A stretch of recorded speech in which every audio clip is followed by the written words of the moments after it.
एक बार बुद्ध अपने शिष्यों के साथ बैठे थे। उनमें से एक ने पूछा, कर्म क्या है?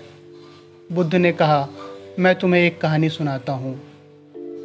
एक बार एक राजा अपने हाथी पर सवार होकर अपने राज्य का भ्रमण कर रहा था। अचानक वह बाजार में एक दुकान के सामने रुका और अपने मंत्री से बोला, मुझे नहीं पता क्यों, लेकिन मैं इस दुकान के मालिक को फांसी देना चाहता हूँ।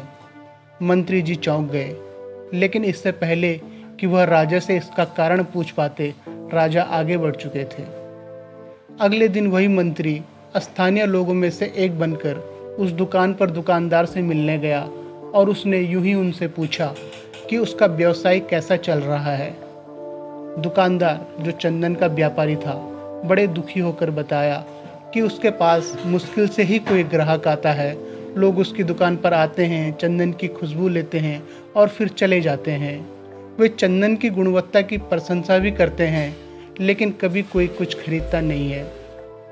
अब उसकी सिर्फ एकमात्र आशा यह थी कि काश राजा मर जाए, क्योंकि राजा अगर मरता है तो उसके अंतिम संस्कार करने के लिए चंदन की लकड़ी की भारी मांग होगी, और चंदन की लकड़ी का वह एकमात्र व्यापारी था। तो उसको यकीन था कि राजा की मृत्यु का मतलब उसका लाभ निश्चित है। मंत्री को अब समझ आया कि राजा इस दुकान के सामने क्यों रुका था और उसने दुकानदार को मारने की इच्छा क्यों व्यक्त की थी।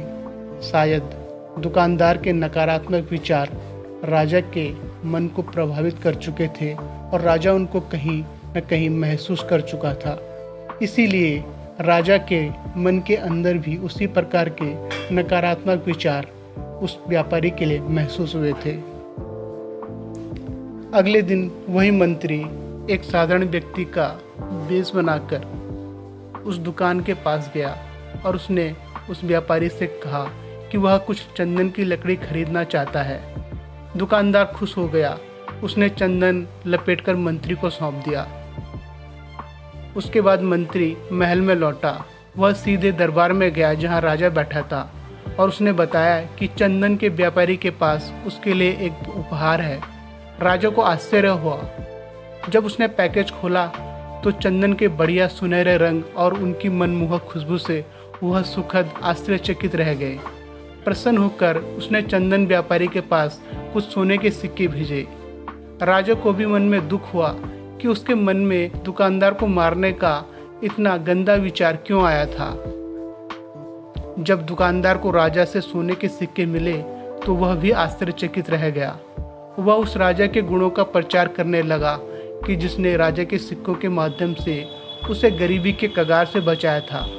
कुछ समय बाद उसे राजा के प्रति अपने मन में आए बुरे विचारों की याद आई और अपने व्यक्तिगत लक्ष्य के लिए ऐसे नकारात्मक विचार मन में लाने के लिए उसे बड़ा पश्चाताप हुआ।